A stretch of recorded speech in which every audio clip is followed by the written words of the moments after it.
Yang sensitif satu lagi itu adalah masalah mut'ah. Nah, Syiah memang menghalalkan mut'ah, tetapi halalnya mut'ah yang Syiah katakan itu adalah hukum yang memang sejak dahulu Nabi Muhammad pernah halalkan. Mut'ah itu adalah kawin sementara. Jadi ada dua jenis marriage, ada yang namanya permanent marriage, ada satu lagi temporary marriage. Nah, permanent marriage itu ya pernikahan seperti yang kita kenal lah. Nah, temporary marriage itu namanya adalah mut'ah.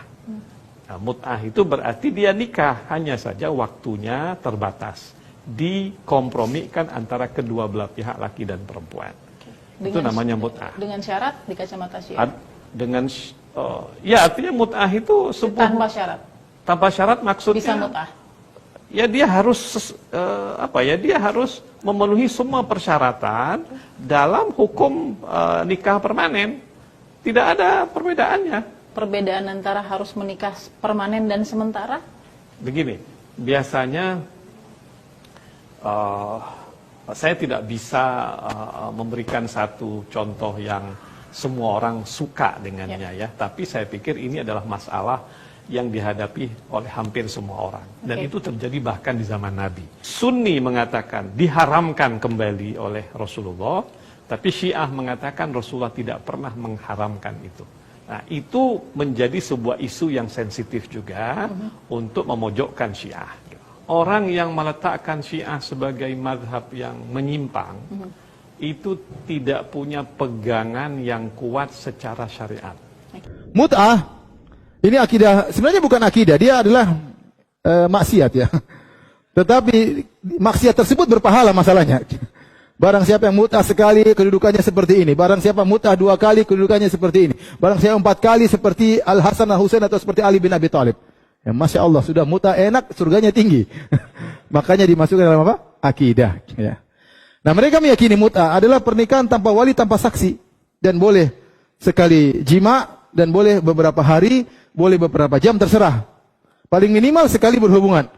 Ya, cocok, bayar, sekali berhubungan, begitu selesai, harus tutup pandangan, tidak boleh lihat dia lagi, karena bukan mahram lagi. Karena sudah haram. Baru aja, namanya mut'ah, kata mereka. Dan ini sangat berbahaya, dan ini merusak, inilah cara orang-orang Yahudi merusak kaum muslimin. Ya, orang-orang Yahudi merusak kaum muslimin dengan 2 cara. Pertama, dengan menyebarkan kemaksiatan sehingga orang berzina sana sini, syahwat dibuat bergelora, bergejolak, sehingga tatkala terjadi perzinahan, anak-anak tidak ada yang ngurus, entah bapaknya siapa, sehingga tidak ada kemajuan bagi masyarakat, rusak semuanya, tidak ada didikan anak dan ibunya. Di antaranya selain dengan berzina, dengan mut'ah. Dengan mut'ah maka seorang bisa melakukan dengan siapa saja yang dia lakukan. Dan dia boleh mut'ah lebih dari, kalau nikah 4, kalau mut'ah boleh 1000, nggak ada masalah. Ya, langsung bayar 1000 orang, wanita terserah ya. Dia boleh mut'ah dengan siapapun. Bahkan dalam sebagian riwayat, boleh bermut'ah dengan istri orang, selama dia tidak ngaku istrinya orang. Disebut dalam riwayat, tatkala ada seorang bertanya kepada imam mereka, "Ya imam, saya ketemu di jalan ada seorang cantik. Mau saya mut'ahi, tapi saya khawatir dia punya suami." Kata imamnya, "Kenapa kau tanya-tanya? Sudah, lakukan aja." Selama dia tidak ngaku dia adalah pezina atau istri orang, lakukan saja ya. Oleh karena pernah kejadian besar, ada seorang ustadz mereka ya di Irak atau di mana, dia kejatuhan HP-nya hilang. Didapati oleh salah seorang muridnya, dibuka, ternyata isinya ada video dia sedang bermut'ah dengan istri temannya. Jadi dengan istri muridnya. Jadi heboh tatkala itu. Ya, kata mereka meyakini boleh ya. Dan mut'ah ini ya hakikatnya adalah apa? Zina.